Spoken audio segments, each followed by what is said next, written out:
Hey there, movie goblins. I am the Goblin King, and I can finally say that it feels like I'm fully back on track this week. The last few weeks have been a little hectic, even if they didn't feel like it some days. That seems to have taken its toll on a specific segment of my YouTube channel, namely this segment, the Great Movie Review. The past couple of weeks I haven't been able to put one out due to one reason or another, and it's been a little frustrating. At least for me. Not sure how any of you, my viewers, have felt about it, but it's been pretty aggravating to me since I feel like I'm not doing my due diligence, you know? That being said though, I do have a good movie for you all this week. I watched it a couple of days ago to refresh myself. Despite the probable fact that I could probably quote that movie for you line for line since I've watched it so many times over the last 20-odd years, this week's movie is one that sits firmly among my top 5 go-to movies that I could watch over and over and never get tired of. Despite that fact that it was co-written by that douche canoe David S. Goyer. Though, to be fair, it was mainly written by Alex Proyas. The douche canoe was called in by the production company for the film to help tighten up the script a bit, according to the behind-the-scenes interviews anyway. Anywho, the movie that I picked for you all this week was Dark City. Considering how much I actually love this movie, I'm honestly not sure why I didn't bring it out at an earlier date the way I did with some of the others that I love, such as The Crow. Sleepy Hollow came in during Bertober, which was appropriate. I think it's mainly because around the time I introduced this segment to my channel, it was around that stretch of holiday months, so I was looking for themed movies, now that I'm thinking about it. But yeah, Dark City is very much firmly in my top 5 greatest films list. For me. The list is obviously subjective. This certainly isn't a great film in the sense of something like The Godfather, obviously, but it is great to me. It has all kinds of elements that I really like about a film, you know? Creeping dread, noir, early 20th century aesthetic, darkness, mystery, darkness. Also, there's some weird aliens and psychic powers, so that's always fun. Now, because this movie actually kind of has flown under the radar for a very long time now, I wouldn't be surprised if many of you out there in the interwebs didn't know anything about it. So, this is the part where I get into that.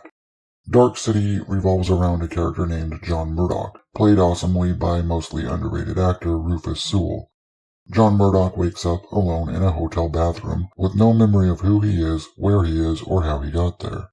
When he discovers a dead naked lady with strange symbols carved into her body on the floor of said hotel room, he does the prudent thing and decides to book it.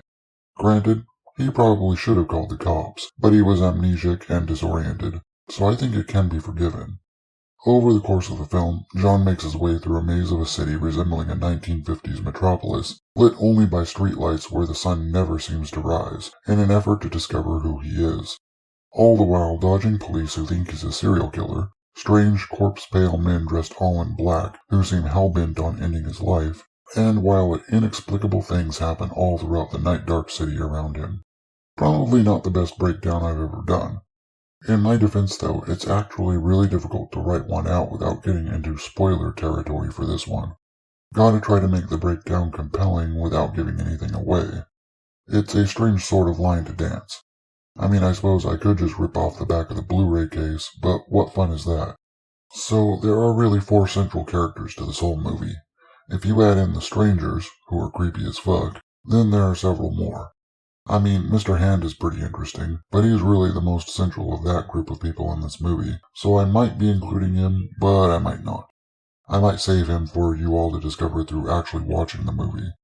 The main character, John Murdoch, is played, again, by a mostly underrated actor by the name of Rufus Sewell. Now, I think he's mostly underrated pretty much because I first saw him in this movie, really liked his performance, and have liked him in everything else I've ever seen him in as a consequence. There's not a whole lot other than basics that I can get into without going into spoiler territory here as well. I mentioned that he's an amnesiac who's wandering this darkened city, trying to figure out who he is.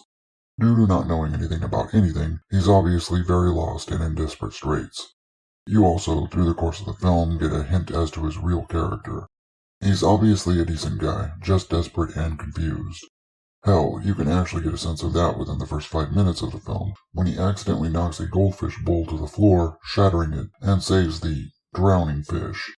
Though, what kind of hotel has a goldfish bowl? I don't know. Rufus Sewell, to me, is obviously more of a dramatic, emotion-driven actor. He's very good at getting those more subtle nuances. Therefore, his performance is actually a lot stronger in the first 2 acts of the film, as opposed to a bit weaker in the climactic final act, which calls for a little bit more action-based acting from the man. He actually tends to play a lot more villainous characters than heroic ones as well, which to me is kind of funny considering how soft-spoken he is. Jennifer Connelly plays John Murdoch's estranged wife, Emma. She plays a sort of old-school lounge singer in this film, and she actually has some pretty good pipes, I gotta say. I don't mean that in any juvenile way like usual either. I legit mean it. The girl can actually sing. I guess I'll say this right now. Within this film, many of the performances are very subdued, which is, I believe, supposed to add to the overall atmosphere of the film itself. There's very little overblown dialogue or emotion in the thing. The stuff that's there is all the more poignant for its rarity. Also, much of it is done by Rufus Sewell himself. Jennifer Connelly's performance is very subdued in this film, of course, but it comes across as all the more powerful for its subdued nature. You feel her pain and guilt all the more acutely because of how Connelly portrays her emotions, mostly done through face and body language rather than dialogue. Jennifer Connelly is one of those actresses I've liked since I can remember, so that bias may be present here, but I think she handled her role very well. William Hurt plays Inspector Frank Bumstead, the detective who's dogging John Murdoch's steps pretty much throughout the film. Due to the nature of this film, there's a lot of stuff that we don't understand about all of these characters. However, Bumstead is one of those that's the biggest mystery, I think.